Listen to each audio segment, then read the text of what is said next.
Chapitre 6 Les défauts du savoir et les signes d'appartenance des savants à la science de l'au-delà ou à la scélératesse.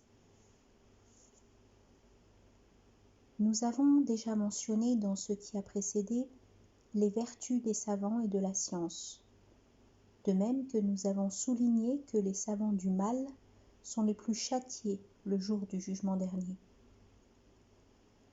Il est donc important de connaître les signes distinctifs d'appartenance de ces savants. Nous désignons par savants du mal les ulama dont l'objectif pulsionnel est d'acquérir les richesses et d'accéder aux postes les plus élevés. Le prophète alayhi salatu wassalam a dit: L'homme le plus châtié le jour du jugement dernier est le savant qu'Allah n'a pas voulu qu'il profite de sa science. On raconte qu'il dit également: L'homme ne peut être un savant que lorsqu'il met en application son savoir.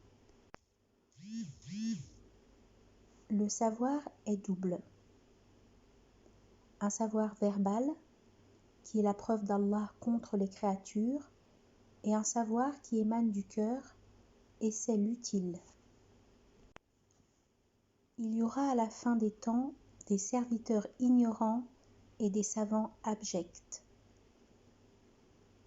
Ne cherchez pas le savoir pour rivaliser avec les savants, pour sympathiser avec les indécents ou pour attirer les gens.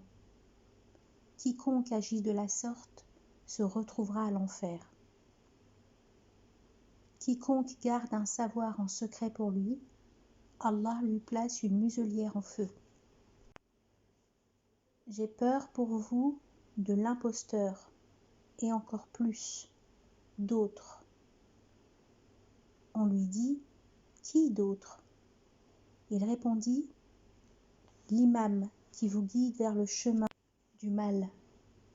Et il dit: Quiconque s'approfondit en savoir sans se rapprocher davantage d'Allah va à l'opposé de l'objectif. Jésus, que la paix soit avec lui, dit: Jusqu'à quand continueriez-vous à paver la route pour les passagers alors que vous vivez avec les indécis? Tout ceci nous prouve que le danger du savoir est énorme et que le savant trouvera soit le paradis éternel, soit l'enfer jusqu'à la fin des temps. Concernant l'héritage qu'il nous lègue, Omar, qu'Allah en soit satisfait, nous dit: La plus grande frayeur que j'éprouve à l'égard de cette nation émane d'un savant imposteur. Ils lui disent: Comment peut-il être un savant imposteur? Il dit: Savant dans sa langue et ignorant dans son cœur et ses actes. Al-Hassan, qu'Allah repose son âme en paix, dit: Ne soyez pas de ceux qui réunissent le savoir des savants et les paraboles des sages, alors qu'ils agissent comme les malhonnêtes. Un homme dit à Abu Huraira, qu'Allah en soit satisfait: Je voudrais apprendre le savoir, mais je crains de le perdre. Il lui répondit: L'abandon est une perte en soi. On dit à Ibrahim ben Uyayna: Lequel des gens montre le plus de résipiscence? Il répondit: Dans la vie sur terre, celui qui rend service et qui n'est pas remercié dans l'au-delà, un savant négligent. Al-Khalil ben Ahmad dit: Il y a 4 catégories d'hommes. Un homme qui sait et qui en est conscient, celui-ci est un savant, suivez-le. Un homme qui sait et qui n'en est pas conscient, celui-ci est endormi, réveillez-le. Un homme qui ne sait pas et qui en est conscient, celui-ci demande à savoir, apprenez-lui. Un homme qui ne sait pas et qui n'en est pas conscient, celui-ci est un ignorant, refusez-le.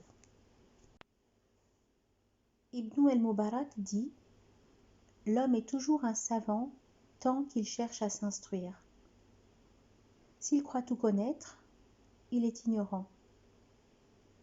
Al-Fudayl ibn Ayyad dit « J'implore la miséricorde pour trois, un notable humilié, un riche appauvri et un savant recherchant la vie terrestre. » Al-Hasan dit « La mort du cœur est le châtiment des ulémas et elle réside dans la recherche des plaisirs de la vie sur terre par la voie du travail qui mène à la vie future. » Le prophète alayhi salatu wassalam dit « Le châtiment du savant sera tellement affreux que les résidents à l'enfer fuient. » Il a voulu désigner le savant gredin. Oussama ibn Zaïd dit « J'ai entendu le prophète alayhi salatu wassalam dire « Le jour du jugement dernier, on emmène le savant et on le jette au feu. Ses entrailles se renversent et il tourne autour d'elle comme l'âne qui tourne autour du moulin à eau. Les gens de l'enfer se rassemblent autour de lui et lui demandent « Qu'as-tu » Il dit « J'ordonnais le bien et je ne le faisais pas, et j'interdisais le mal et le faisais. » Le châtiment du savant sera doublé, car il commet des péchés en connaissance de cause. Allah le très digne dit « Les hypocrites seront certes au plus bas fond du feu. » Sourate les femmes, verset 145. Parce qu'ils sont devenus mécréants après le savoir, Allah a placé les Juifs dans un état pire que celui des chrétiens, alors qu'ils n'ont pas attribué d'enfant à Allah et ils n'ont pas dit « il est le troisième de trois ». Cependant, ils ont renié après l'avoir connu. Allah dit « le reconnaissent comme ils reconnaissent leurs enfants ». Sourate la Vache, verset 146. Et il dit « Quand donc leur vint cela même qu'ils reconnaissaient, ils refusèrent d'y croire. Que la malédiction d'Allah soit sur les mécréants. » Sourate la Vache, verset 86. Allah le Très-Haut dit dans l'histoire de Bélam ben Baoura « Et raconte-leur l'histoire de celui à qui nous avions donné nos signes et qui s'en écarta. Le diable donc l'entraîna dans sa suite et il devint ainsi du nombre des égarés. » Sourate Al-A'raf, verset 175. Jusqu'à ce qu'il ait dit « Il est semblable à un chien qui halète si tu l'attaques et qui halète aussi si tu le laisses. » Sourate Al-A'raf, verset 176. Bélam reçut le livre d'Allah et s'adonna au plaisir. Il fut assimilé à un chien. Qu'il ait reçu la sagesse ou non, il continuera à haleter pour les plaisirs. Jésus, que la paix soit avec lui, dit « Les savants malhonnêtes sont comme un rocher qui s'écroule et ferme l'embouchure du fleuve. Ce rocher ne s'irrigue pas et ne laisse pas les cultures s'irriguer. Les ulémas malhonnêtes sont comme un caniveau d'évacuation. Son extérieur apparent est propre, mais son intérieur déborde d'immondices. Ils sont aussi comme les caveaux dont les façades sont ornées et l'intérieur est plein de cadavres. » Ces histoires et ces signes nous montrent que le savant qui s'acharne sur les plaisirs de la vie terrestre sera plus châtié que l'ignorant le jour du jugement dernier, et que les rapprochés d'Allah ont des signes distinctifs parmi lesquels la moindre des choses qu'un savant doit connaître est que la vie sur terre est indigne et passagère, que la vie future est sereine, majestueuse et éternelle, et qu'elles sont à l'opposé l'une de l'autre. Elles ressemblent à deux coépouses, toutefois que vous donnez satisfaction à l'une d'elles, l'autre se met en colère. Elles sont comme deux plateaux d'une balance. Lorsque l'une d'elles dépasse, l'autre s'allège. Elles sont comme le lever et le coucher du soleil. Si vous êtes près de l'un, vous êtes loin de l'autre. Elles ressemblent à deux verres d'eau, dont l'un est plein et l'autre est vide. Autant que vous versez du premier dans le deuxième, le premier se vide et le deuxième se remplit. Celui qui ne connaît pas l'humilité de la vie sur terre, ses ennuis, le mélange de ses plaisirs et ses amertumes, et le passage rapide de sa clarté, est débile. Le fait de voir et de constater ceci le prouve, et comment être savant si on est démuni d'esprit. Celui qui ne vénère pas la vie dans l'au-delà, son immuabilité et sa perpétuité, est un perfide et un mécréant. Comment alors peut-il être un savant celui qui n'a pas de croyance et qui ne connaît pas le caractère opposé de la vie sur terre à la vie future? Il est donc profane dans toutes les doctrines et mécréant vis-à-vis du Coran tout entier. Quiconque connaît tout ceci et ne préfère pas la vie éternelle est le captif du démon. David raconte selon les dires d'Allah et dit : si le savant préfère ses plaisirs à mon amour, la moindre des choses que je lui fais est de le priver du plaisir de m'interpeller. Ô David, ne demande pas à me connaître, à un savant enivré par la vie sur terre, car il te houspillera. Ce genre d'homme est un bandit qui barre la route à mes serviteurs. Ô David, si tu vois quelqu'un me chercher, sois son serviteur. Ô David, quiconque me ramène un égaré sera grand et ne sera jamais châtié. Pour cette raison, Al-Hassan, qu'Allah repose son âme en paix, dit : la punition des savants réside dans la mort de leur cœur, et la mort des cœurs réside dans la recherche des plaisirs et des biens terrestres par le travail qui correspond à la vie future.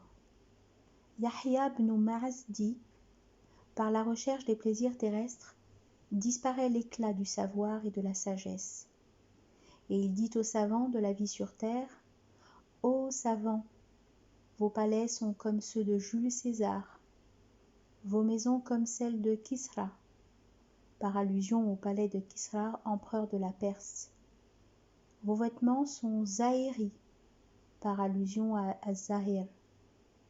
Vos souliers sont légers, comme ceux de Jalout, personnage biblique. Vos vaisseaux sont comme ceux de Saron, personnage biblique réputé par sa richesse. Vos ustensiles sont pharaoniques. Vos péchés sont de l'ordre pré-islamique et vos doctrines sont méphistophéliques. Où est donc la doctrine islamique ? Le poète dit : le berger protège les brebis contre la nuisance du loup. Comment vivre alors si les bergers ont des loups ? Un autre poète dit : ô gens instruits, vous êtes le sel du pays. À quoi sert le sel quand il périt ? Assaouri dit : les troubles qu'engendrent les interlocuteurs sont plus graves que ceux causés par les parents, l'argent et les enfants. Comment ne pas craindre les troubles alors qu'Allah dit au Seigneur des messagers, alayhi salatu wassalam, et si nous t'avions pas raffermi, tu aurais bien failli t'incliner quelque peu vers eux. Sourate Le Voyage nocturne, verset 74. Sahl, qu'Allah repose son âme en paix, dit : le savoir tout entier se rapporte à la vie sur terre. La partie qui concerne la vie future relève des actes. Les actes sont une peine perdue à l'exception de la dévotion. Jésus, que la paix soit avec lui, dit : comment peut-il être un savant celui qui entame la marche vers la fin tout en aspirant au plaisir de la vie sur terre ? Et comment peut-il être un savant celui qui recherche le savoir pour bonimenter et se vanter et non pour agir ? Allah a décrit les savants du mal en disant qu'ils profitent de la vie sur terre par l'intermédiaire du savoir, et a décrit les savants de la vie éternelle en disant qu'ils sont humbles et ascètes. Ainsi, il décrit les savants de la vie sur terre en disant : Allah prie de ceux auxquels le livre était donné cet engagement. Exposez-le, certes, aux gens et ne le cachez pas. Mais ils l'ont jeté derrière leur dos et l'ont vendu à vil prix. quel mauvais commerce ils ont fait. Sourate La Famille d'Imran, verset 187. Et Allah dit à propos des ulémas de la vie éternelle: il y a certes parmi les gens du livre ceux qui croient en Allah et en ceux qu'on a fait descendre vers vous, et en ce qu'on a fait descendre vers eux. Ils sont humbles envers Allah et ne vendent point les versets d'Allah à vil prix. Voilà ceux dont la récompense est auprès de leur Seigneur. Sourate La Famille d'Imran, verset 199. L'un des prédécesseurs dit: les savants seront dénombrés avec les prophètes et les juges avec les sultans. Ici, le mot juge désigne le jurisconsulte dont l'objectif est de jouir de la vie sur terre grâce à son savoir. Abu Darda raconte que le prophète alayhi salatu wassalam dit: Allah le Très-Haut a inspiré l'un des prophètes pour dire: dis à ceux qui apprennent pour autre chose que la religion, qui apprennent pour autre chose que le travail et qui recherchent la vie sur terre, dis qu'ils portent les parures des agneaux et les cœurs des loups. Leurs langues sont plus délicieuses que le miel et les cœurs sont plus amers que la patience. Ils me dupent et se moquent de moi. Je leur créerai des ennuis insurmontables. Ibn Abbas, qu'Allah en soit satisfait, raconta que le prophète alayhi salatu wassalam dit: les ulémas de cette nation sont deux. Un homme auquel Allah donna le savoir qu'il mit au service des gens gratuitement. Celui-ci prit pour lui les oiseaux du ciel, la faune aquatique, les reptiles et les illustres instruits. Le jour du jugement dernier, il se présentera devant Allah en homme digne et accompagnera les messagers. Un deuxième homme à qui Allah donna le savoir fut avare et demanda des rémunérations. Celui-ci se présentera le jour du jugement dernier devant Allah avec une muselière en feu et quelqu'un annoncera à haute voix: c'est un tel, fils de tel, à qui Allah donna le savoir qu'il vendit cher aux serviteurs. Il sera châtié jusqu'à la fin du jugement. Le plus dur est le récit suivant. On raconta qu'un homme était un disciple de Moïse, qu'Allah en soit satisfait. Il disait toujours: Moïse, le bien-aimé d'Allah, m'a raconté. Moïse, l'interlocuteur d'Allah, m'a dit. Moïse, qui interpelle Allah, dit, jusqu'à ce qu'il devint riche. Moïse le perdit de vue et se mit à sa recherche. Un jour, un homme vint chez Moïse traînant derrière lui un cochon avec une corde noire et lui dit: connais-tu un tel? Il dit oui. Il lui dit: c'est ce cochon. Moïse dit: Allah, je te conjure de le rendre à son état premier pour que je puisse lui demander pourquoi a-t-il eu ce sort. Allah répondit à Moïse par inspiration et lui dit: si tu m'avais imploré comme Adam, je ne t'aurais pas répondu. Mais je vais te raconter pourquoi je l'ai puni de la sorte. Il profitait de la vie terrestre par l'intermédiaire du savoir relatif à la vie dans l'au-delà. Ma'az ibn Jabal, qu'Allah en soit satisfait, raconta que le prophète alayhi salatu wassalam dit: le savant qui aime plutôt parler qu'écouter est séditieux. Si les paroles sont d'argent, le silence est une sagesse d'or. Il y a parmi les ulémas ceux qui aiment garder le savoir en secret. Ceux-là seront au premier rang à l'enfer. De même qu'il y a ceux qui n'aiment pas être contestés. Ceux-là occuperont le deuxième rang de l'enfer. Il y a aussi des savants qui ne montrent leur savoir qu'aux gens riches et qui pensent que les pauvres ne sont pas à la hauteur de ce savoir. Ceux-là occuperont le troisième rang de l'enfer. Comme il y a ceux qui interprètent à leur façon. Ceux-là seront au quatrième rang de l'enfer. Ceux parmi eux qui rhétoriquent par des analectes du christianisme et du judaïsme pour bonimenter. Ceux-là occuperont le cinquième rang de l'enfer. Ceux qui se vantent de leur savoir seront au sixième rang, et ceux qui sont en suffisance, qui sermonnent en vociférant et qui n'acceptent pas d'être conseillés, occuperont le septième rang. Mon frère, garde donc le silence pour vaincre le démon. Ne ris pas sans raison et ne marche pas en te dandinant. On raconta qu'un homme de Khurasan offrit à El-Hassan, à la fin d'un colloque religieux, 5000 dirhams et 10 morceaux de tissu fin et lui dit « Ô père de Saïd, voici de quoi dépenser et de quoi t'habiller. » Al-Hassan dit « Qu'Allah t'accorde la bonne santé, reprends ton cadeau avec toi. Celui qui, comme moi, préside les colloques religieux et accepte des cadeaux, retrouvera Allah le jour du jugement dernier sans aucune dignité. » Jabir, qu'Allah en soit satisfait, raconta que le prophète alayhi salatu wassalam dit « Ne fréquentez pas tous les savants, à l'exception de celui qui vous invite de 5 à 5, du doute à l'assurance, de l'hypocrisie au dévouement, du désir à l'ascétisme, de l'orgueil à l'humilité et de la querelle au conseil. » Allah le Très-Haut dit « Il sortit à son peuple dans tout son apparat. Ceux qui aimaient la vie présente dirent « Si seulement nous avions comme ce qui a été donné à Corée. Il a été doté, certes, d'une immense fortune, tandis que ceux auxquels le savoir a été donné dirent « Malheur à vous, la récompense d'Allah est meilleure pour celui. »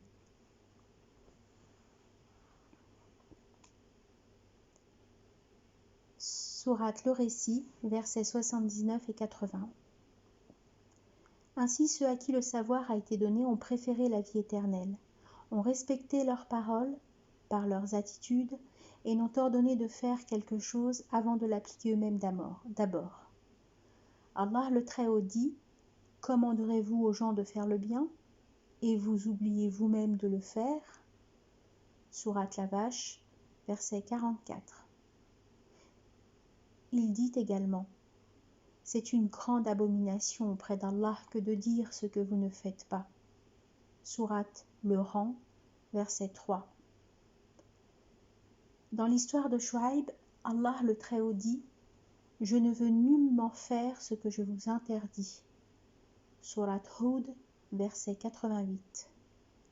Et il dit « Et craignez Allah, alors Allah vous enseigne. » Sourate la Vache, verset 282. Il dit de même « Et craignez Allah, et sachez. » Sourate la Vache, verset 196. Il dit encore « Et craignez Allah et écoutez. » Sourate la Table servie, verset 108. Allah le Très-Haut dit à Jésus, que la paix soit avec lui, « Ô fils de Marie, exhorte-toi d'abord, puis catéchise les autres. Sinon, aie honte de moi. » Le prophète, alayhi salatu wassalam, dit « Un soir, pendant que je marchais, je vis des gens à qui on coupait les lèvres avec des ciseaux en feu. Je dis « Qui êtes-vous » Ils répondirent « On commandait le bien et on ne le faisait pas, et on interdisait le mal, mais on le faisait. » Et il dit « La ruine de ma nation provient d'un savant scélérat et d'un serviteur ignorant. Le pire scandale provient du piètre savant et le meilleur des meilleurs provient des meilleurs savants. » El-Aouzaï, qu'Allah repose son âme en paix, dit « Les sarcophages se plaignaient des odeurs cadavériques qui émanaient des cadavres des mécréants. Allah leur inspira alors « Les ventres des savants du mal sont pires. » Hatem el-Assam dit « Le plus pitoyable, le jour du jugement dernier, est l'homme qui enseigna aux gens un savoir qu'ils appliquèrent, mais pas lui. Alors ils gagnèrent et il périt. » Ibn Asamak dit « Que de sermonneurs qui vous rappellent Allah alors qu'ils l'ont oublié. » El-Aouzaï dit « Quand viennent les nomades, l'humilité disparaît. Abdurrahman ibn Ghanam dit « 10 des amis du prophète alayhi salatu wassalam m'ont raconté qu'ils apprenaient à la mosquée d'Al-Kiba lorsque soudainement vint le prophète alayhi salatu wassalam et leur dit « Apprenez ce que vous voulez, mais vous ne serez récompensés que si vous appliquez. » Jésus, que la paix soit avec lui, dit « Celui qui apprend le savoir et ne l'applique pas est comme une femme qui se prostitue en secret, qui tombe enceinte et son secret se dévoile. »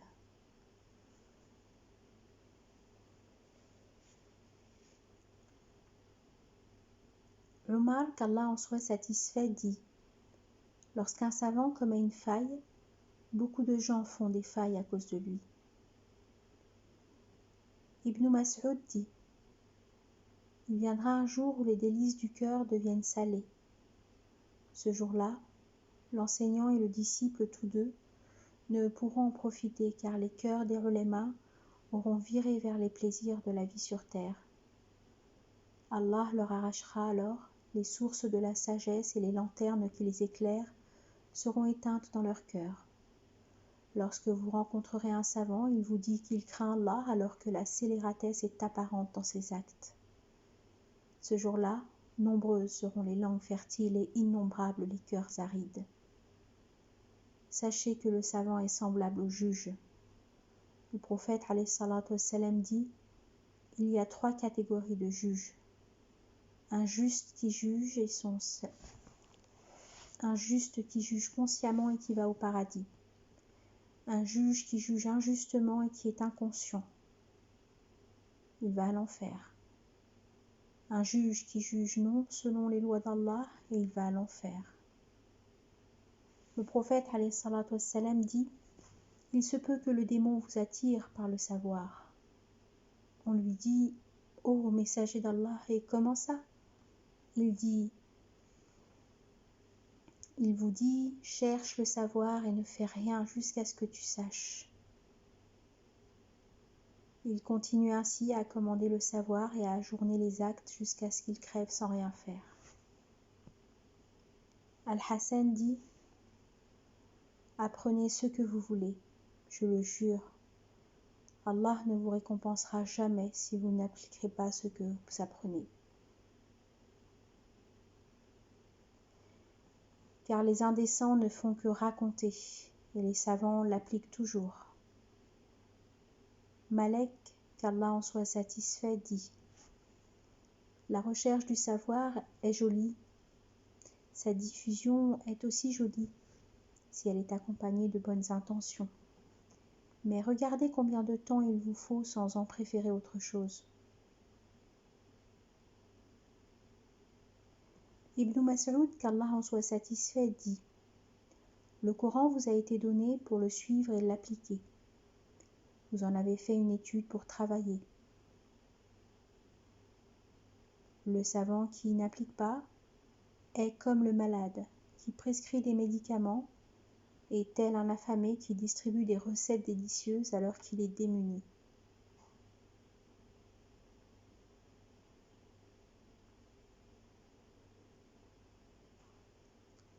Allah le Très-Haut dit « Et malheur à vous pour ce que vous attribuez injustement à Allah. » Sourate les Prophètes, verset 18.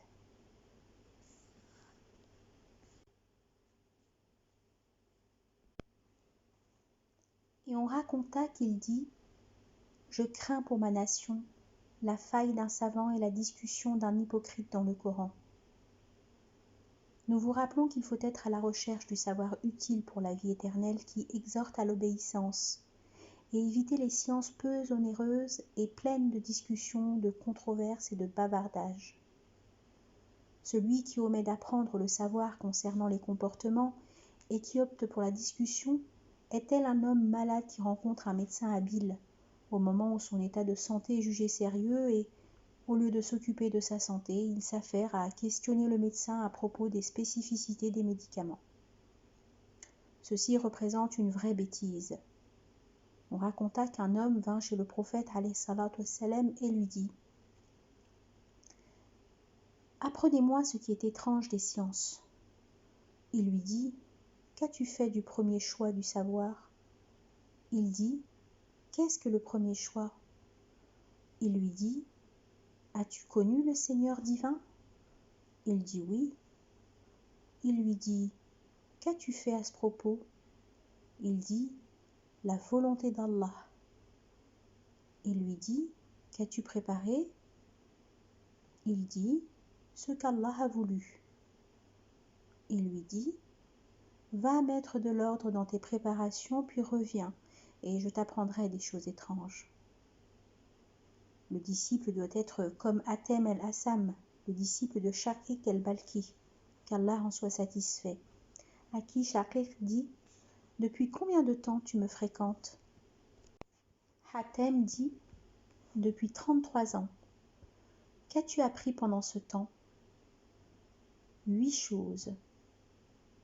Shaqiq dit, nous appartenons à Allah et nous revenons à lui. J'ai perdu ma vie avec toi et tu n'as appris que 8 problèmes. Il répondit, Maître, je n'ai appris que ça et je n'aime pas mentir. Il lui dit alors, raconte-moi.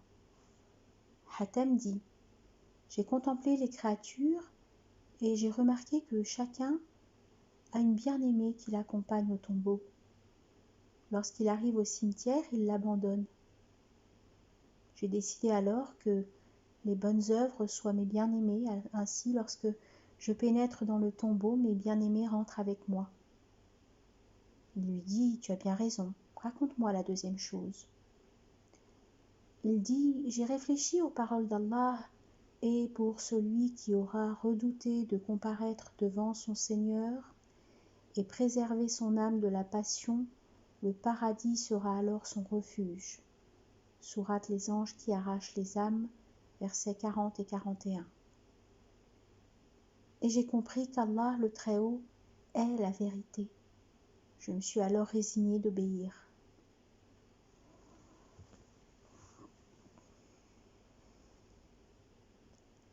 La troisième est que j'ai observé les créatures et j'ai vu que celui qui possède quelque chose de valeur, il le met de côté et l'élève. Puis j'ai observé les paroles d'Allah suivantes, tout ce que vous possédez s'épuisera, tandis que ce qui est auprès d'Allah durera. Sourate Les abeilles, verset 96. Toutefois, que je trouve quelque chose de valeur, je le dédie à Allah pour qu'il reste préservé. La quatrième est que j'ai observé les gens et j'ai vu qu'ils se vantent par leur argent, leur dignité et leur lignée. J'ai examiné ceci de près et j'ai remarqué que ce n'était pas grand-chose. Puis j'ai réfléchi aux paroles d'Allah suivantes. Le plus noble d'entre vous auprès d'Allah est le plus pieux. Sourate Les appartements, verset 13. Alors je suis devenu pieux pour être noble auprès d'Allah. La cinquième est que j'ai vu les créatures se poignarder et se maudire les uns les autres à cause de la jalousie. J'ai observé les paroles d'Allah suivantes. C'est nous qui avons réparti entre eux leur subsistance dans la vie présente. Sourate L'ornement, verset 32. Alors je me suis épargnée de la jalousie et j'ai compris que la subsistance est l'affaire d'Allah. La sixième est que j'ai vu les créatures préparer des intrigues les uns pour les autres et se quereller. J'ai pensé aux paroles d'Allah suivantes. Le diable est pour vous un ennemi. Prenez-le donc pour ennemi. Sourate Le Créateur, verset 6. Alors je l'ai pris pour ennemi et je suis resté sur mes gardes, car Allah témoigne qu'il est mon ennemi.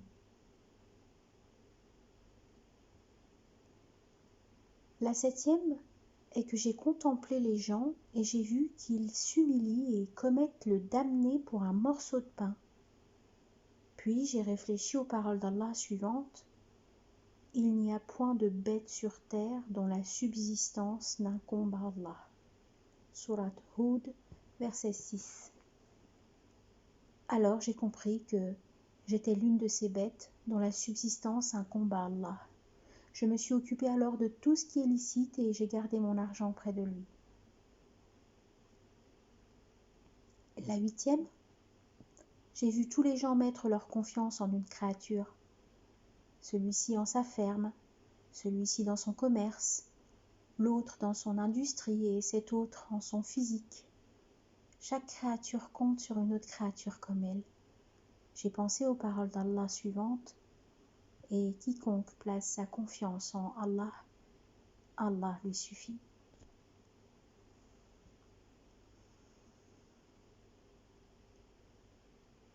J'ai alors placé ma confiance en lui et il me suffit.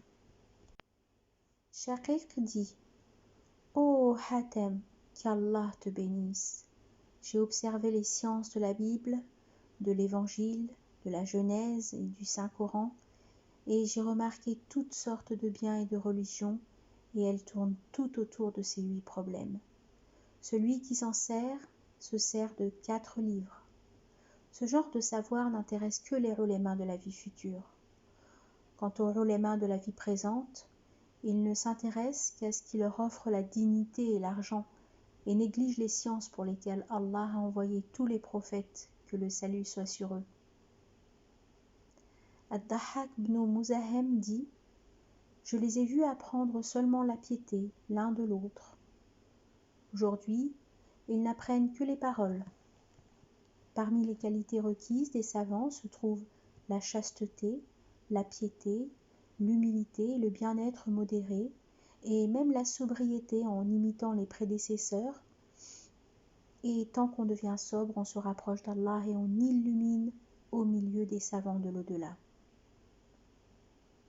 Abu Abdullah, qui était un ami de Hatem el-Assam, raconte: Je suis allé avec Hatem et 320 hommes à la Mecque, et nous n'avions pas de provisions viatiques. En passant par Rai, nous rentrâmes chez un commerçant ascète qui aime les pauvres. Il nous reçut dignement. Le lendemain, il nous demanda si nous avions besoin de quelque chose parce qu'il voulait aller rendre visite à un ami qui était malade. Comme son ami était jurisconsulte, je manifestais le plaisir de l'accompagner. Le malade n'était autre que Muhammad ibn Muqatil, le juge de Rai. Sa maison était un palais somptueux bâti sur une colline, bien aménagé, avec des rideaux en soie, et il était étendu sur un matelas de luxe. Il nous invita à prendre place près de lui. Mon ami prit place près de lui et moi je restai debout. Il me demanda si j'avais quelque chose à demander. Je dis: Où avez-vous appris la jurisprudence? Il répondit: Je l'ai apprise auprès des gens de bonne foi qui, eux, l'ont apprise des compagnons du prophète, alayhi salatu wassalam, qui, eux, l'ont apprise du prophète, alayhi salatu wassalam, et ce dernier l'a apprise de l'ange Gabriel. Je lui dis: Et d'après le déroulement de ce récit dont la source est Allah, avez-vous entendu que celui qui est riche sera mieux considéré auprès d'Allah? Il dit: Non. Et qu'avez-vous entendu vous-même? Je lui dis: J'ai entendu que celui qui mène une vie austère et qui travaille pour la vie future en aimant les pauvres et en les aidant sera plus digne auprès d'Allah. Hatem lui dit: Qui a été ton idéal? Est-ce le prophète, alayhi salatu wassalam, ou ses compagnons et les saints? Ou bien as-tu imité le pharaon, Namroud et tous ceux qui ont été les premiers à construire des palais? Et nous sortîmes de chez lui. Ibn Muqatil devint beaucoup plus malade et les habitants de Rai se mirent au courant de cette discussion. Ils vinrent chez Hatem et lui dirent: Atanaf ici est plus riche que lui. Il alla immédiatement chez Atanaf-Issi et fit semblant qu'il voulait apprendre la religion en commençant par les ablutions. Atanaf-Issi lui rendit un récipient plein d'eau, lui tendit un récipient plein d'eau et fit ses ablutions devant lui en essuyant avec de l'eau ses bras à 3 reprises et lui dit: C'est à toi. Hatem fit ses ablutions en essuyant ses bras avec de l'eau à 4 reprises. Atanaf-Issi lui dit: C'est trop. tu dilapides l'eau, et Hatem de répondre, tu vois la dilapidation en eau, mais tu ne la vois pas dans ce palais, ces meubles et ces fourrures. Qui imites-tu dans la religion? Il dit, bien sûr, le prophète, alayhi salatu wassalam, et ses compagnons vénérés. Hatem lui dit, est-ce que le prophète, alayhi salatu wassalam, avait un palais? Il dit non, il avait une petite maison au coin de la rue. Hatem lui dit, est-ce que les compagnons avaient des palais grandioses? Il dit non, ils avaient de petites maisons. Ainsi, Tanafassi comprit la leçon et s'enferma chez lui 40 jours. Puis Hatem va à Médine et s'écria, ô gens, qui est le patron de cette ville? Ils dirent, c'est la ville du prophète alayhi salatu wassalam. Il dit, où est son palais? Je voudrais prier. Ils dirent, il n'avait pas de palais, il avait juste une maisonnette modérée. Il leur dit, où sont les palais des compagnons? Ils dirent, ils n'ont jamais eu que de petites maisons. Il leur dit, c'est donc la ville du pharaon ici. Ils allèrent raconter ça au sultan. Ce dernier lui dit, pourquoi dis-tu ceci? Il lui dit, ne te précipite pas, et lui conta l'histoire tout entière. Puis il lui dit, Allah le Très-Haut dit, en effet, vous avez dans le messager d'Allah un excellent modèle à suivre. Sourate les Coalisés, verset 21.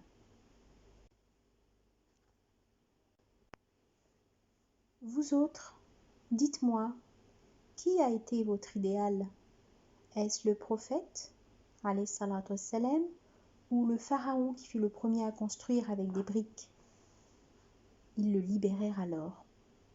La leçon à tirer est qu'il n'est pas damné d'orner sa maison avec tout ce qui est licite, mais la dilapidation engendre le mensonge, la complaisance, la vantardise, alors que le prophète alayhi salatu wassalam avait ôté sa chemise brodée et sa bague en or au moment de la prédication. On raconta que Yahya ibn Yazid écrit la lettre suivante à Malik ibn Anas, qu'Allah en soit satisfait. Au nom d'Allah, le tout miséricordieux, le plein d'indulgence. Que la prière d'Allah et son salut soient sur le prophète Muhammad. De Yahya ben Yazid ben Abd al-Malik à Malik ibn Anas. J'ai appris que tu t'habilles en soie, que tu manges des crêpes, tu t'assois sur un canapé, tu places une sentinelle à ta porte, tu présides les colloques, tu achètes les montures et que les gens accourent pour demander et qu'ils agréent volontiers tes interprétations et tes jugements. Ô Malek, sois humble et crains Allah.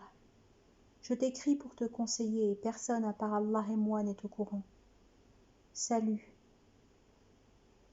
Malek lui écrivit. Au nom d'Allah, le tout miséricordieux, le plein d'indulgence, que la prière et le salut d'Allah soient sur notre Seigneur, sa famille et ses compagnons. De Malik ibn Anas à Yahya ibn Yazid. Que la paix d'Allah soit avec toi.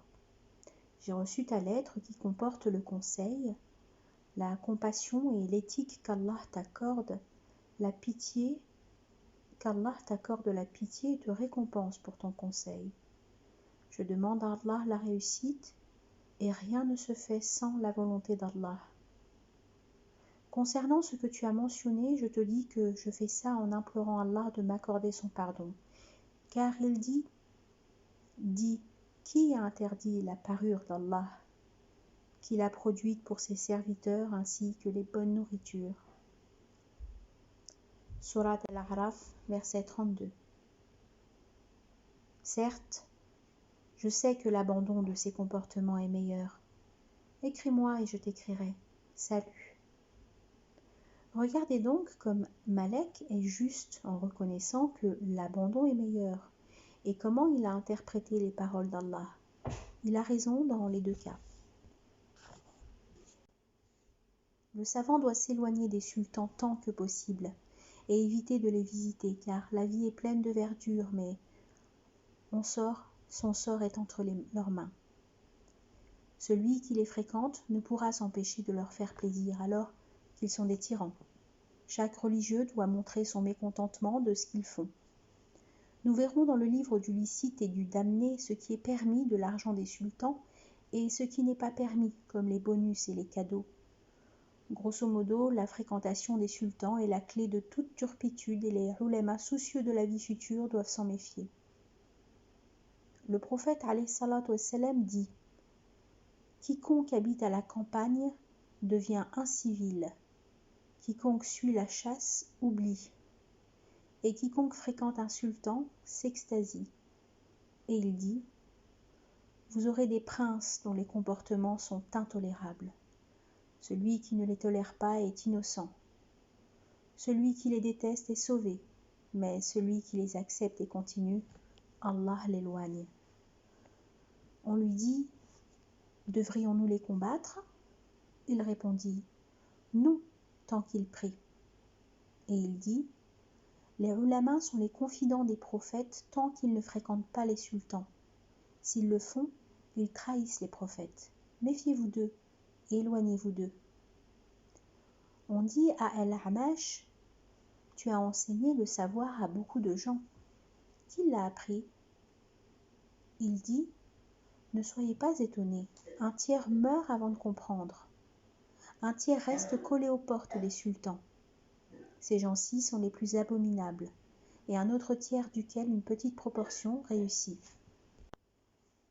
Pour cette raison, Saïd ibn al-Musaïb dit « Si vous voyez un savant visiter les princes, méfiez-vous de lui, c'est un voleur. » Al-Awzaï dit « La chose la plus détestée par Allah est la visite qu'un savant rend à un gouverneur. »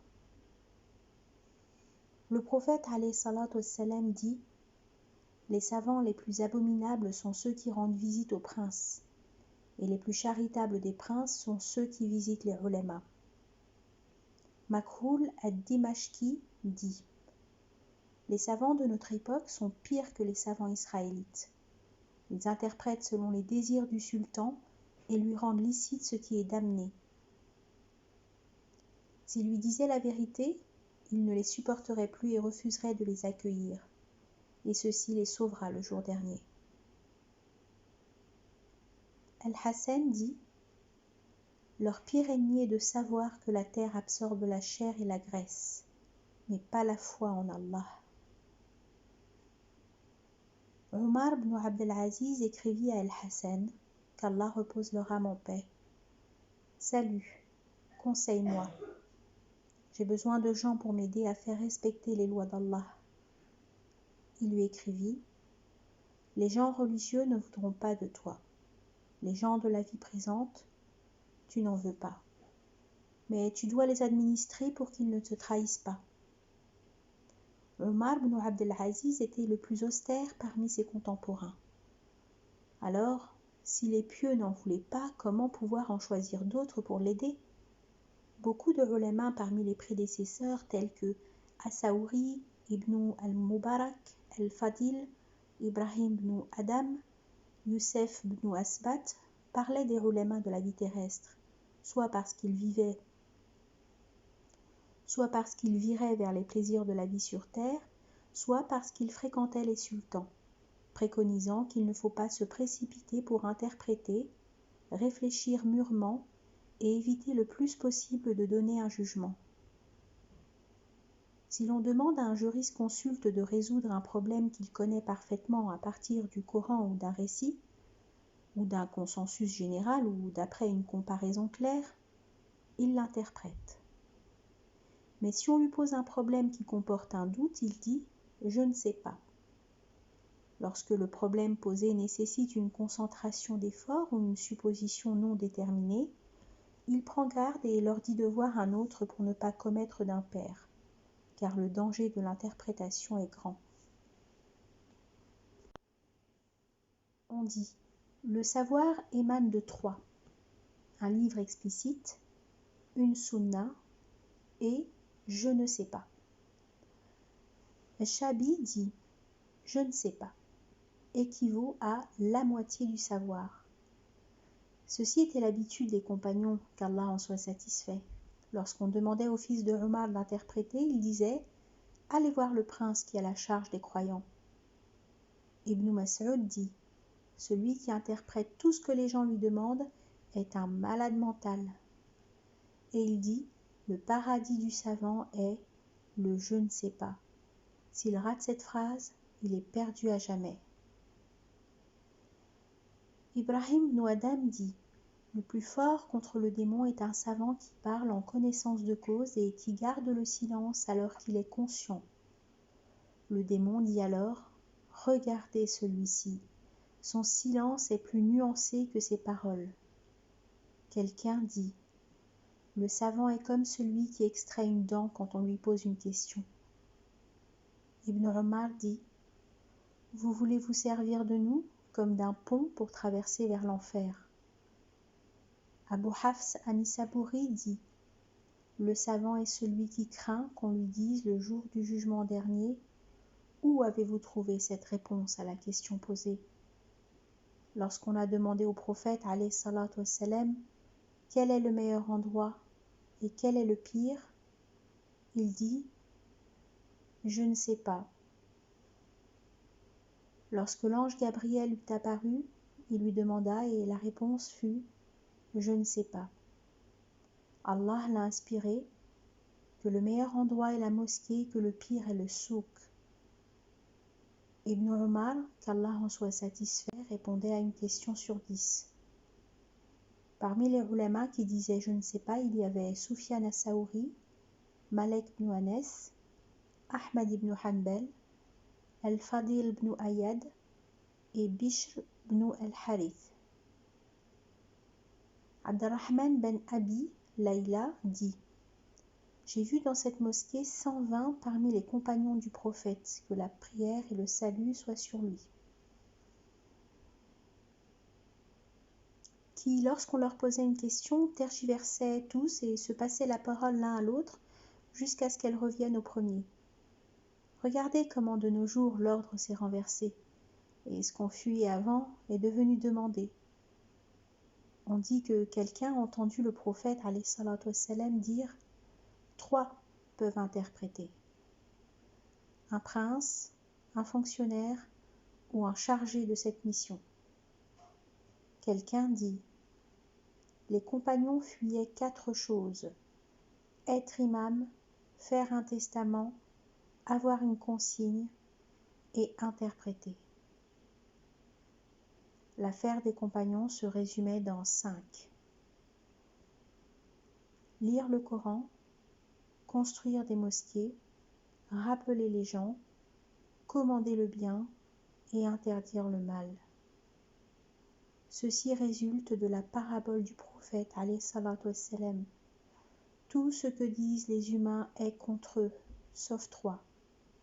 Commander le bien, interdire le mal et rappeler à Allah. Ibn Hassin a dit « Vous les voyez interpréter et donner un jugement concernant un problème que si vous l'aviez exposé à Omar ibn al-Khattab, il aurait réuni tous les habitants de Badr pour trouver la solution. Or, la devise des savants est toujours le silence, sauf en cas de nécessité absolue. Dans le hadith, si vous voyez un homme pourvu de silence et d'ascétisme, approchez-vous de lui car il enseigne la sagesse.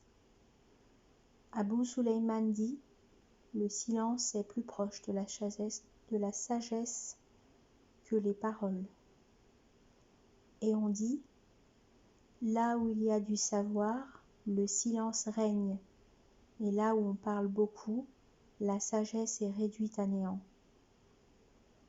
On dit qu'un compagnon raconta 20 hadiths en la présence d'Al-Hassan, qu'on lui demanda d'expliquer. Il dit « Je ne possède que ce que j'ai raconté. » Al-Hassan se mit à les expliquer un par un. Tout le monde fut étonné, et le compagnon prit une poignée de cailloux, la lança sur eux et dit « Vous me demandez d'expliquer alors que vous avez parmi vous ce patriarche ? Le savant doit s'intéresser davantage au savoir anagogique en s'élevant du sens littéral au sens spirituel des écrits et des actes avec la surveillance du cœur et la connaissance du chemin qui mène à la vie dans l'au-delà. De même qu'il doit garder la bonne espérance de décaper l'invisible à l'œil par l'endurance et l'observation, car l'endurance assidue permet la vision. Les spécificités de l'analogie font éclater les sources de la sagesse du cœur. Les livres ne suffisent pour connaître la vérité, car la sagesse sort de l'ordinaire. La sagesse est sans limite connue et impossible à dénombrer. On y parvient par l'endurance, l'observation, les actes intrinsèques et extrinsèques et la solitude avec Allah en excluant toute pensée autre que la méditation. Ceci représente la clé de l'inspiration et la source du dévoilement. Le prophète alayhi salatu wassalam dit « Quiconque applique ce qu'il a appris, Allah lui offre en héritage ce à quoi il ne s'attend pas. » Il est écrit dans l'Ancien Testament « Ô fils d'Israël, ne dites pas que le savoir se trouve au ciel et qui nous le ramène-t-il sur terre? Il se trouve sur les confins de la terre. Qui le remonte-t-il? Il se trouve au-delà des océans. Qui traverse-t-il pour le rapporter? Le savoir est placé dans vos cœurs. Soyez éduqués devant moi comme les spiritualistes et polis comme les saints, et je serai l'exégète pour couvrir vos cœurs et les submerger de sagesse. » Sahl ibn Abdallah at-Tassaturi, qu'Allah repose son âme en paix, dit « Les savants, les serviteurs et les austères ont quitté ce monde avec le cœur clos. Seuls les cœurs des saints et des martyrs ont été ouverts. » Puis il répéta les paroles d'Allah. C'est lui qui détient les clés de l'inconnaissable. Nul autre que lui ne les connaît. Sourate les Bestiaux, verset 59. Le prophète alayhi salatu wassalam dit d'après les paroles d'Allah, « Le serviteur se rapproche de moi par les dons jusqu'à ce que je l'aime. Une fois chéri, je deviens son ouïe par laquelle il perçoit les sons, etc. » Le hadith. Combien de sens précis qui relèvent des secrets du Coran sont découverts dans les cœurs des serviteurs du rappel, n'existent pas dans les livres des explications et que les mentors ignorent. Si ceci se décape et apparaît à l'observateur qui à son tour l'expose aux ulémas de l'explication, il le juge digne et s'avise qu'Allah inspire les cœurs nets pleins d'enthousiasme qui se dirigent vers lui. Ali, qu'Allah en soit satisfait, dit « Les cœurs sont des récipients, et le meilleur est celui qui est plein de bonté. Et les gens sont de 3 catégories. Un savant céleste qui a appris à sauver son âme, des niais incivils qui suivent la direction du vent, qui n'ont rien appris et qui ne se réfugient pas auprès de quelqu'un de sûr. »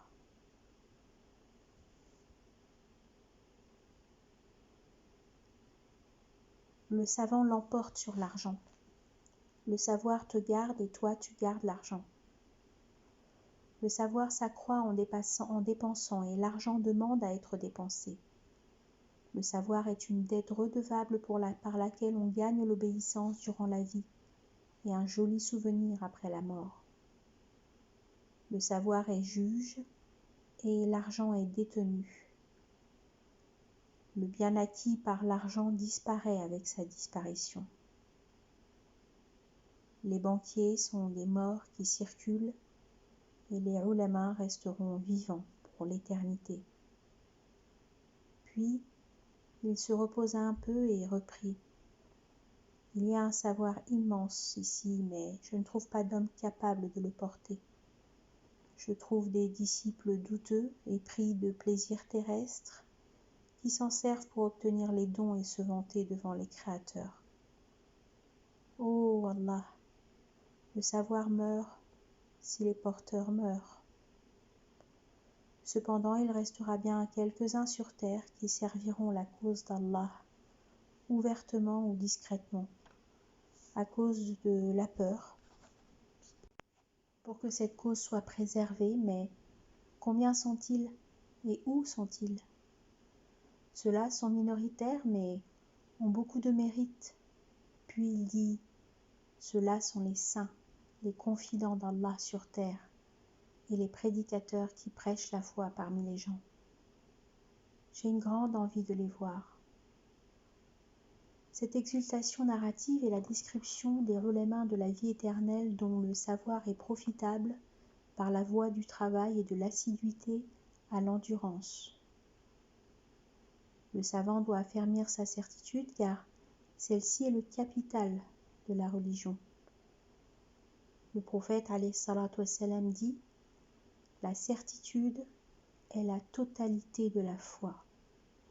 Et il dit « Apprenez à être sûr, car le peu de certitude est mieux que beaucoup de travail. » Et il dit « Tous les humains pêchent, mais celui qui possède l'intelligence par instinct et la certitude dans son esprit ne souffrira pas des péchés, car toutefois qu'il en commet, il opte pour la résipiscence. Ainsi, il aura l'absolution de ses péchés et la vertu de rentrer au paradis. Et il dit, vous n'êtes pas doté de beaucoup de certitude et de patience. Celui qui en a eu sa part ne s'inquiète pas de ce qu'il a raté comme prière dans la nuit et jeûne dans la journée. Sachez que ce terme, la certitude, a deux significations distinctes. Les sermonneurs et les théologiens l'emploient dans le sens d'éliminer le doute et de croire avec confiance selon 4 situations de fait. La première. Croire et démentir à égalité, et c'est le doute. Exemple, lorsqu'on vous demande à propos d'un individu inconnu de vous si Allah va le châtier ou non, vous êtes indécis. C'est ce qu'on appelle le doute. Deuxième situation. Vous vous penchez vers l'une des deux possibilités tout en sachant que le contraire est aussi possible. Par exemple, si l'on vous demande à propos d'un homme pieux que vous connaissez, lorsqu'il meurt, sera-t-il châtié? Selon votre conviction profonde, pour pencher vers la solution qui prévoit son acquittement, car les signes apparents de son comportement sont des signes de bonté. Malgré ceci, vous évoquez la possibilité de péché camouflé.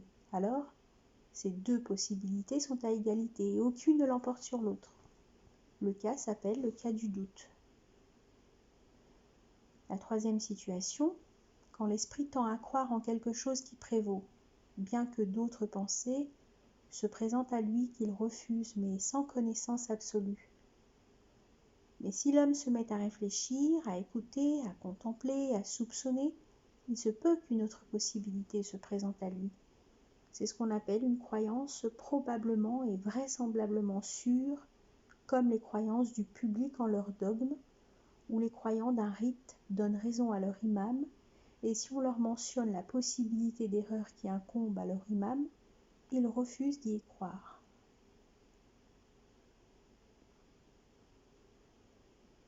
Enfin, la quatrième situation, c'est quand la connaissance parfaite qui résulte de la preuve, qui ne supporte aucun doute. Si le soupçon ne trouve pas de voie, on appelle ça la certitude. Par exemple, si on demande à un sage s'il y a quelque chose d'éternel dans l'existence, il ne peut le considérer comme un axiome car l'éternel n'est pas palpable comme le soleil et la lune auxquels on peut croire grâce au concret.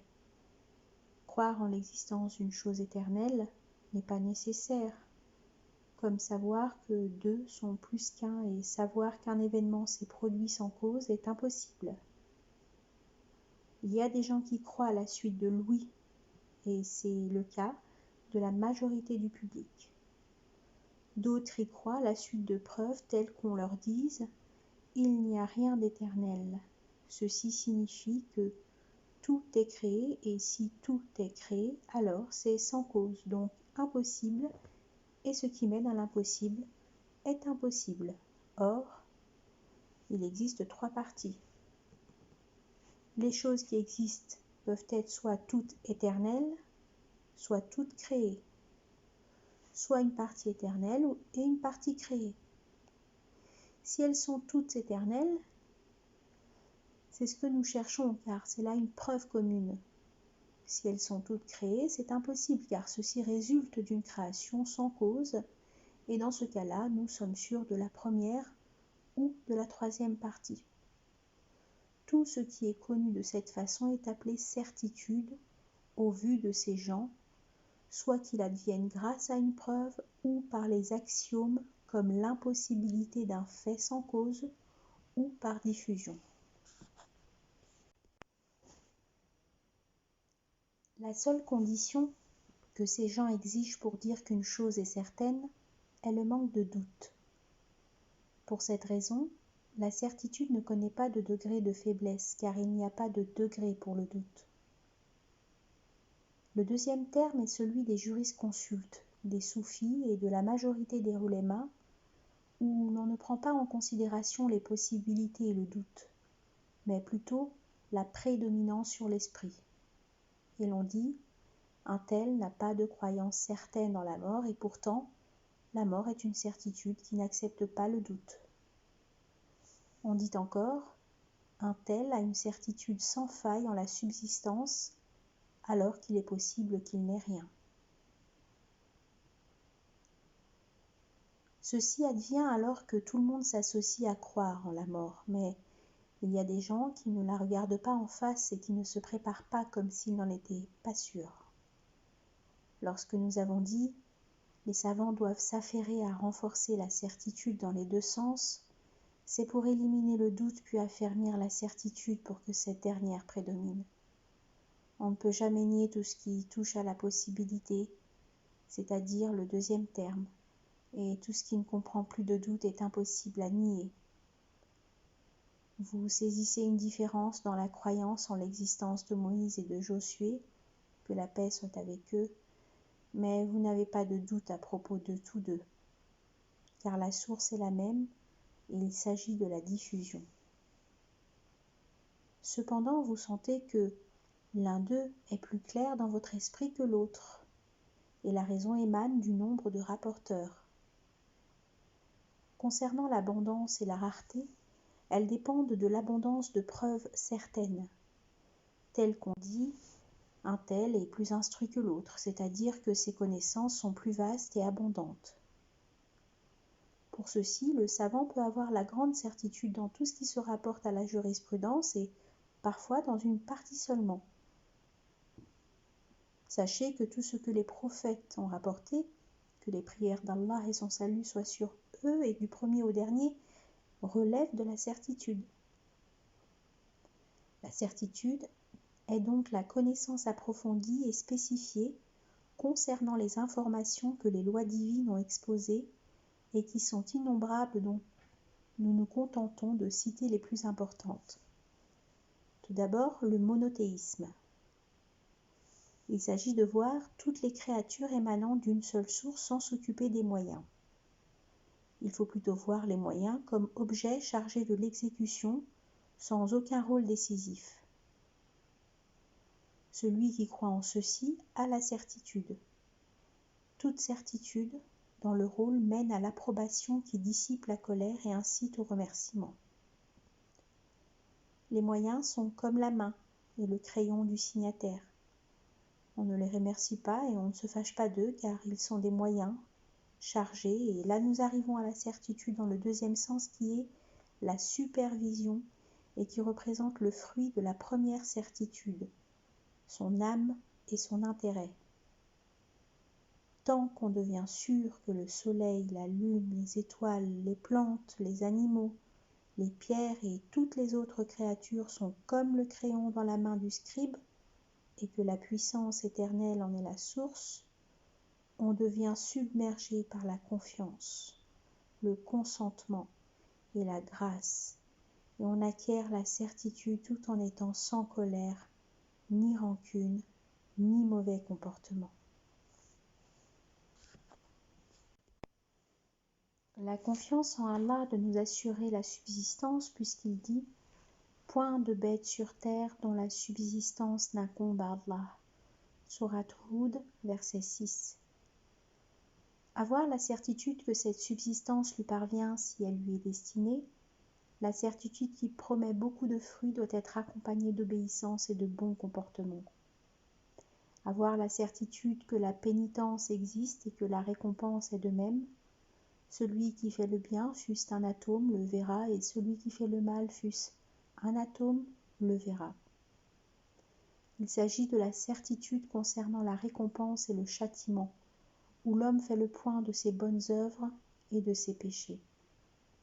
La relativité des obéissances par rapport aux récompenses est comme celle du pain par rapport au rassasiement, tandis que la relativité des péchés par rapport au châtiment ressemble au venin des vipères par rapport à la mort. Comme on évite le venin, on doit éviter de commettre des péchés, qu'ils soient véniels ou mortels. Ici, la certitude au premier sens concerne les croyants en général, mais au deuxième, elle concerne les rapprochés d'Allah. Il est certain qu'Allah t'observe en permanence. Il surveille de près tes pensées et tes intentions. Ceci est une certitude chez tous les croyants, dans le premier sens, sans aucun doute.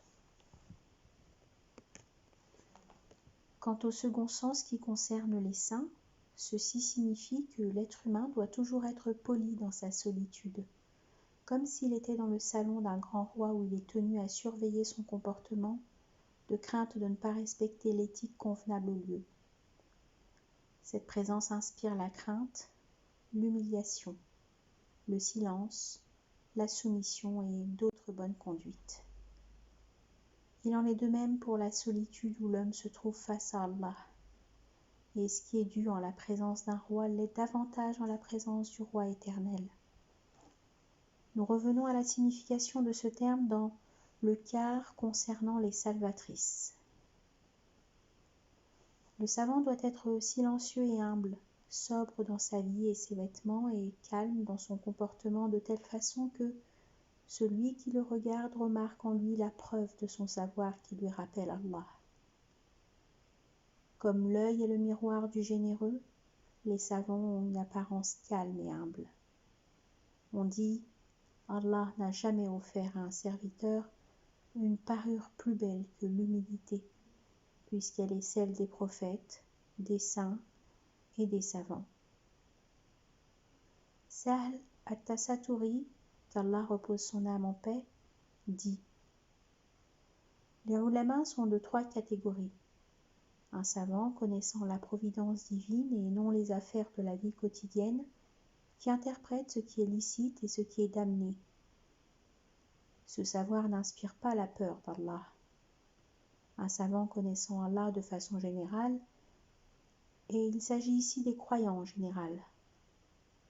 Un savant connaissant Allah, sa providence et les affaires journalières, et ce sont les saints imprégnés de modestie et de crainte d'Allah. Les affaires quotidiennes d'Allah représentent les différents châtiments obscurs et les vertus discrètes dont il a fait don durant les siècles écoulés et futurs.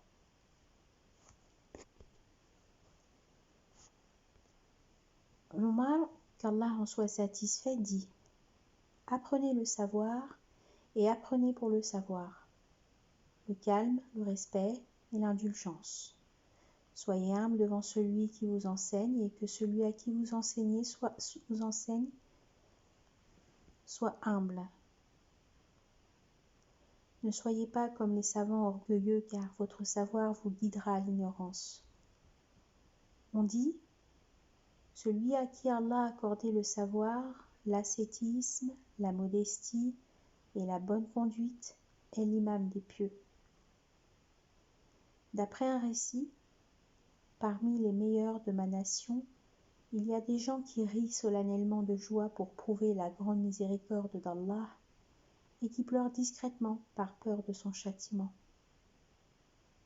Ils ont les corps sur terre et les cœurs au ciel. Leurs âmes sont dans la vie terrestre et leurs esprits dans la vie de l'au-delà. Ils marchent humblement et se rapprochent d'Allah par les moyens. Al-Hassan dit « L'indulgence est le ministre du savoir, la piété est son père et l'humilité est sa parure. » On raconte d'après une histoire juive qu'un savant écrivit 360 ouvrages en sagesse et fut appelé le sage. Allah inspira leur prophète de lui dire « Tu as rempli le monde par ton hypocrisie et tu n'as pas voulu de moi. Je n'accepte rien de ton hypocrisie. » L'homme se repentit, se mit à fréquenter les gens dans les souks, à participer au repas des Israélites et devint modeste. Allah inspira alors leur prophète de lui dire « Maintenant je suis content. » On demanda « Ô messager d'Allah, quel est le meilleur acte ?» Il dit « Évitez ce qui est damné et que votre bouche répète le nom d'Allah sans cesse. » On lui dit « Qui est le pire des amis ?» Il dit « Un ami qui ne te rappelle pas lorsque tu oublies et qui ne t'aide pas lorsque tu te rappelles. »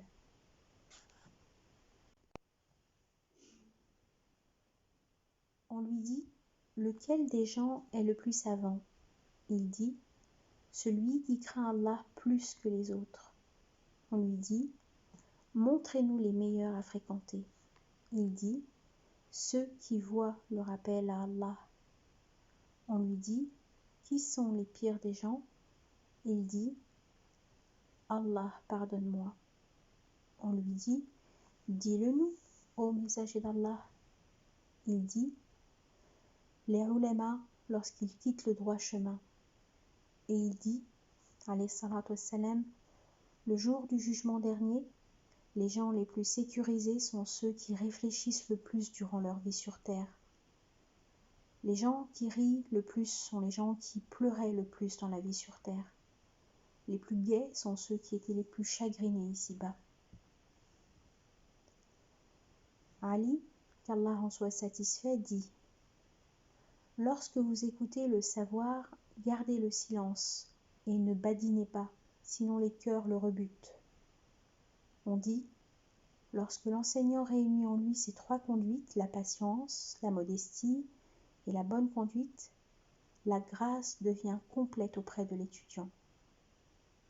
Et lorsque le disciple réunit en lui ces trois conduites, l'intelligence, la politesse et la bonne compréhension, la grâce devient complète à l'égard de l'enseignant. » Grosso modo, les savants de la vie future ne cessent d'appliquer la conduite prescrite dans le Coran parce qu'ils l'apprennent pour accomplir les actes et non pour gouverner. Dans un récit rapporté laconiquement, nous, compagnons du prophète, alayhi salatu wassalam, nous avons reçu la foi avant d'avoir le Coran. Il viendra un jour où les gens auront le Coran avant la foi. Ils donneront la valeur de ses lettres et ils perdront ses lois et ses droits. Ils diront « Nous avons lu, qui sait lire mieux que nous, et nous avons su, et qui connaît plus que nous. » Celle-ci est leur part.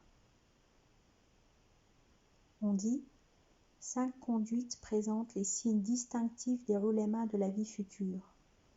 Elles sont instruites à partir de 5 versets coraniques. La crainte, l'humilité, la componction, la bonne conduite et l'ascétisme. » La crainte provient du verset « Parmi ses serviteurs, seuls les savants craignent Allah. » Sourate Le Créateur, verset 28. La modestie provient du verset suivant « Et abaisse ton aile pour les croyants. » Sourate El-Hijr, verset 88. La componction est inspirée du verset suivant. Ils sont humbles envers Allah et ne vendent point les versets d'Allah à vil prix. Sourate La Famille d'Imran, verset 199. La bonne conduite est mentionnée dans le verset suivant. C'est par quelque miséricorde de la part d'Allah que tu as été si doux envers eux. Sourate La Famille d'Imran, verset 159. L'austérité est éclairée par le verset suivant, tandis que ceux auxquels le savoir a été donné dirent « Malheur à vous, la récompense d'Allah est meilleure pour celui qui croit et fait le bien. » Sourate le Récit, verset 80. Lorsque le prophète alayhi salatu wassalam a proclamé le verset suivant, « Et puis, quiconque Allah veut guider, il lui ouvre la poitrine à l'islam. » Sourate les Bestiaux, verset 125. On lui dit « Que signifie l'ouverture ?» Il dit « Si la lumière est projetée dans le cœur, la poitrine s'ouvre et devient bien disposée à recevoir l'islam. » On lui dit « Y a-t-il un signe pour ceci ?» Il dit « Oui. Évitez d'être en suffisance. Postulez pour la demeure éternelle et préparez-vous à la mort avant qu'elle n'arrive. » Pour ceci, le poète dit « J'ai connu le mal, pas pour soi, mais pour l'éviter. Quiconque ne connaît pas le mal, le commet. » Les actes effectifs sont à la portée de tous et le plus éloigné et même le plus inaccessible est l'assiduité au rappel par le cœur et la langue. Al-Hassan al-Basri, qu'Allah repose son âme en paix, parlait comme les prophètes et était le plus avisé des gens et le plus proche des compagnons. Tout le monde est d'accord à ce sujet. La plupart du temps, il parlait des intentions intrinsèques, des mauvais actes, des soupçons et des qualités obscures des désirs intrinsèques. On lui dit un jour « Oh Abu Saïd, tu énonces des paroles qu'on n'a jamais entendues d'un autre. Où les as-tu eues ?» Il dit « Je les ai apprises auprès de Hudayfa ibn al-Yaman. » On dit à Hudayfa « On t'entend dire des choses jamais perçues avant et aucun compagnon ne les avait mentionnées auparavant. Où les as-tu entendues ?» Le prophète me les a dites à part. Les gens le questionnaient à propos du bien et moi je l'interrogeais à propos du mal pour ne pas y tomber. Et j'ai compris que j'ai tout le temps d'apprendre le bien. Une fois il dit « J'ai saisi que celui qui ne connaît pas le mal ne connaît pas le bien. » Huzaifa, qu'Allah en soit satisfait, avait accumulé tout le savoir concernant les hypocrites avec les causes et les spécificités des calamités. Omar, Othman et les plus grands compagnons, qu'Allah en soit satisfait, l'interrogeaient à propos des calamités publiques et privées. Et lorsqu'on l'interrogeait à propos des calamiteux, il donnait le nombre restant, mais jamais les noms.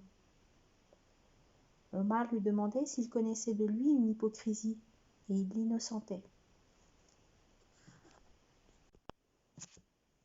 Lorsqu'on demandait à Omar de célébrer la prière funéraire, il la faisait seulement si Huzaifa était présent et on l'appelait le confident. Cet art est devenu étrange et terrassé, duquel les savants de nos jours s'éloignent et s'étonnent. En général, la majorité des gens penchent vers le plus simple et le plus convenable selon leur tempérament, car la vérité est amère et difficile à saisir, et son chemin est vertigineux, surtout en ce qui concerne l'anagogie et la purification du cœur, qui, elle, nécessite un sacrifice permanent. La spiritualité anagogique est-elle un patient qui supporte le goût amer du médicament dans l'espoir de guérir? De même, il est comme celui qui fait vœu de jeûne toute sa vie, qui supporte toutes les péripéties pour rompre le jeûne à l'heure de sa mort. Mais depuis quand il y a beaucoup de gens qui désirent s'enrôler dans ce chemin? Pour cette raison, on dit qu'il y avait à Bassora 100 sermonneurs d'ordre général et seuls 3 d'entre eux parlaient de certitude, des états d'âme et d'anagogie. Ces 3 étaient Sahl Atasaturi, As-Suhaybi et Abd-Rahim, auxquels assistaient 10 personnes à peu près, tandis que les autres sermonneurs lisaient leurs prédications devant des foules innombrables. Ceci étant que le précieux et cher ne convient qu'aux particuliers, et que ce qui convient à la foule est le simple. Le savant doit compter dans son savoir sur sa vision propre, et non sur les livres et l'imitation de ce qu'il a entendu. Car l'imité est le prophète, que la prière et le salut soient sur lui, dans ce qu'il a dit et ce qui lui a été inspiré par Allah. L'imitateur doit comprendre les secrets puisqu'il imite le prophète alayhi salatu wassalam, et que ce dernier agit pour une raison secrète, raison pour laquelle on disait un tel est un récipient du savoir et on ne l'appelait pas savant car il se préoccupait de retenir par cœur sans comprendre la sagesse et les secrets. Quiconque enlève le couvercle de son cœur devient éclairci par la lumière de la droiture et n'a nul besoin d'imiter les autres. Pour cette raison, Ibn Abbas dit « Seul le savoir du prophète alayhi salatu wassalam était pris en entier. » L'un des prédécesseurs dit « Ce qui nous parvient du prophète alayhi salatu wassalam, nous l'agréons sans discussion et avec plaisir. Ce qui nous parvient des compagnons, nous en prenions une partie et nous en laissions le reste. Ce qui nous parvient de leurs successeurs, ils sont des hommes comme nous. Certes, les compagnons sont plus vertueux parce qu'ils ont vécu l'épreuve auprès du prophète alayhi salatu wassalam, et leurs cœurs se sont attachés à ces preuves, où la lumière de la prophétie les a protégés des impairs.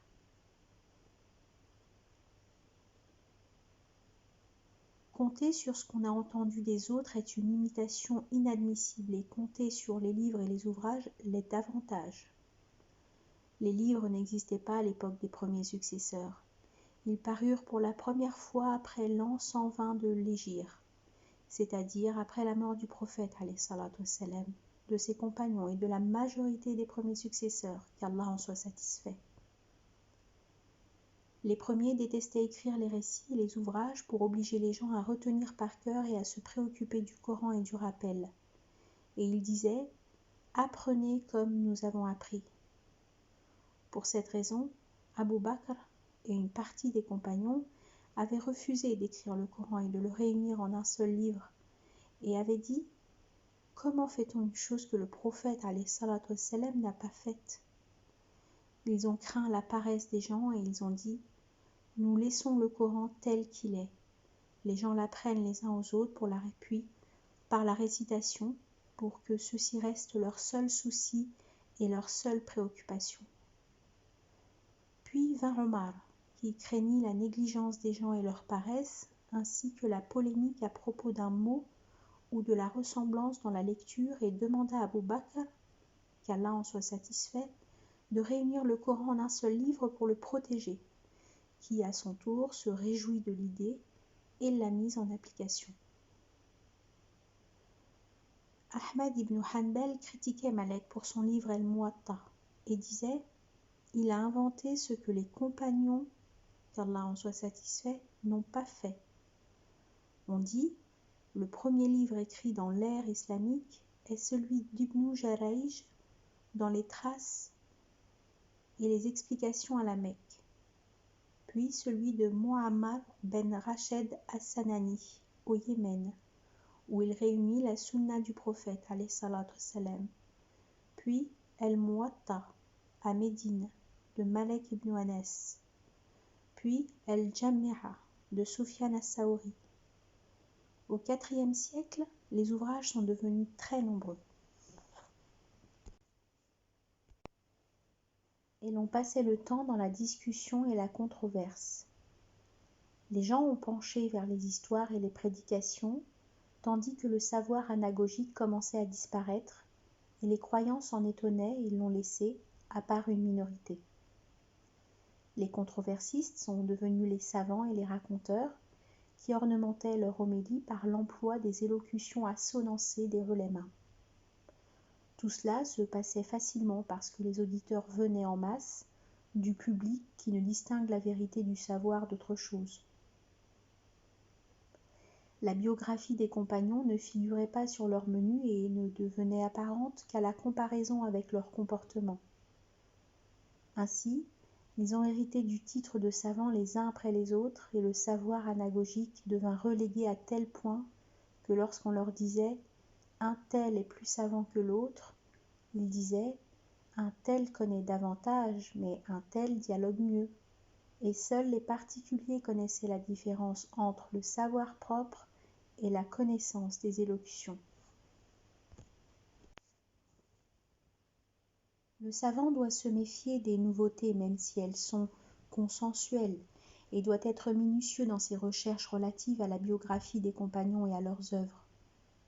S'occupait-il de près de l'enseignement, de l'écriture des ouvrages, des colloques religieux, de la justice, de la pensée, du gouvernement, des testaments, du vol, de l'héritage des orphelins, de la fréquentation des sultans ou de la complaisance? Ou bien il s'occupait de la crainte d'Allah, de la mélancolie, de la lutte, de l'observation intrinsèque et extrinsèque, de la méditation et de ne pas succomber aux tentations. Sachez en réalité que les contemporains les plus proches de la vérité ressemblent aux compagnons et sont les plus connaisseurs du bon chemin. Ali, qu'Allah en soit satisfait, dit: Le meilleur parmi nous est celui qui suit parfaitement le chemin de la religion. Lorsqu'on lui a dit: Tu contredis un tel. Il ne faudrait donc pas se soucier lorsqu'il faut contredire les contemporains pour imiter les prédécesseurs. Les gens ont eu une opinion qui correspond à leurs pensées, approuvée par leurs esprits, et ont prétendu que c'était la seule façon d'aller au paradis. Ibn Mas'ud dit: Ils ne sont que deux, les paroles et le droit chemin. Les meilleures paroles sont celles d'Allah, et le meilleur droit chemin est celui exhorté par le prophète alayhi salatu wassalam. Prenez garde des nouveautés, car elles sont les pires événements. Toutes les nouveautés sont des inventions apocryphes et toutes les inventions apocryphes sont capiteuses.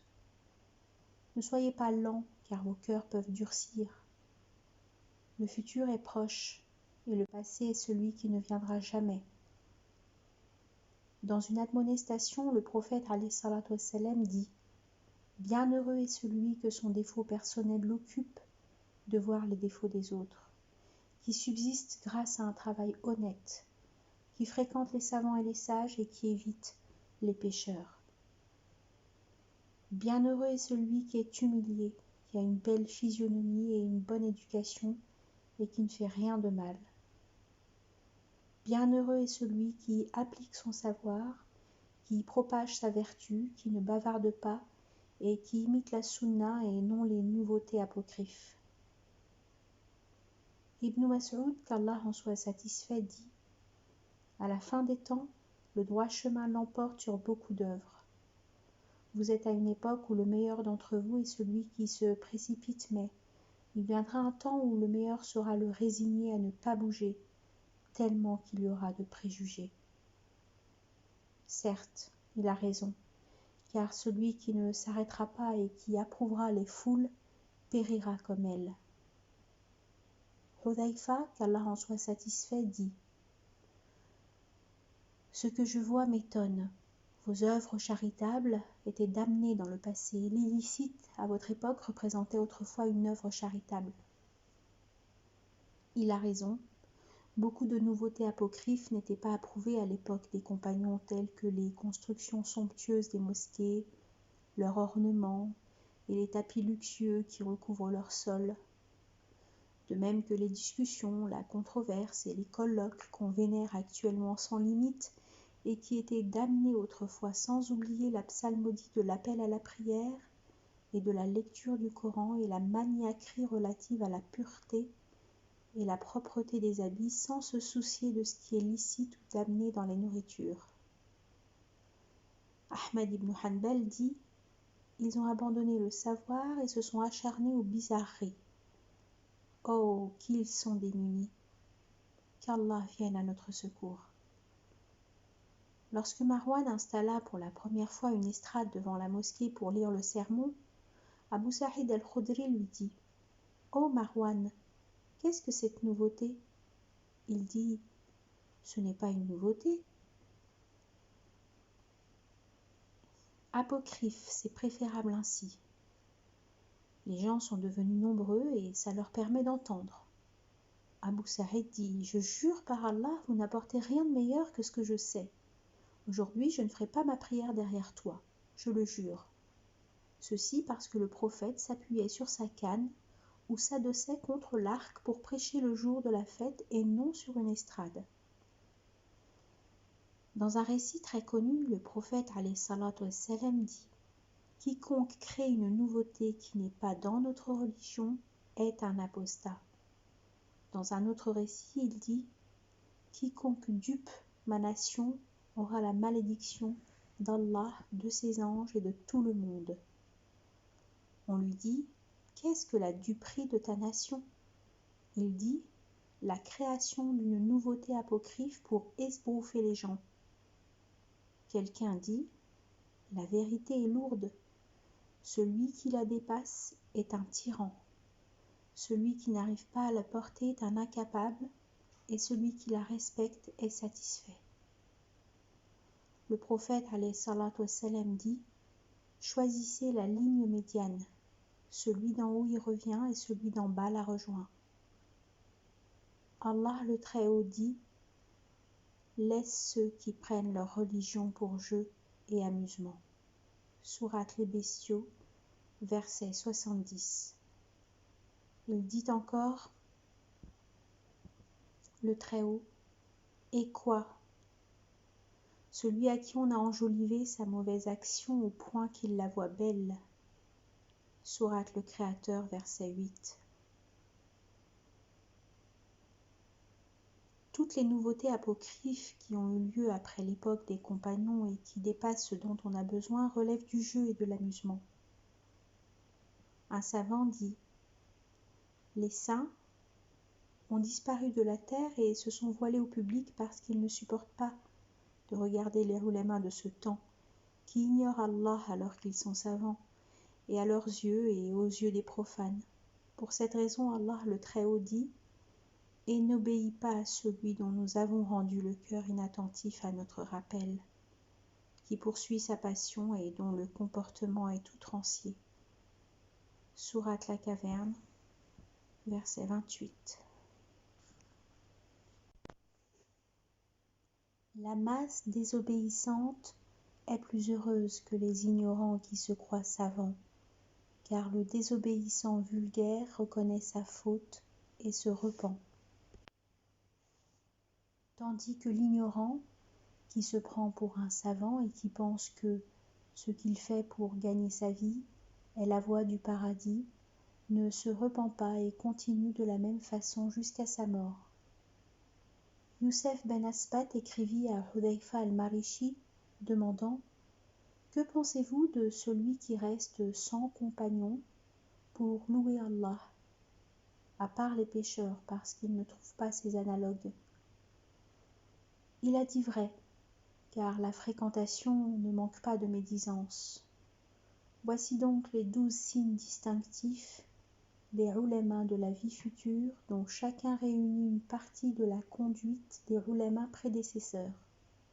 Soyez l'un des deux. Soit vous avez la même conduite, soit vous révélez votre incapacité et vous l'avouez. Mais ne soyez pas le troisième où vous échangerez votre vie future contre la vie terrestre, et vous deviendrez parmi les désespérés. Nous demandons la protection d'Allah contre les tromperies du démon qui ont mené le public à la ruine. Nous demandons à Allah de nous préserver des tentations de la vie sur terre. Amin.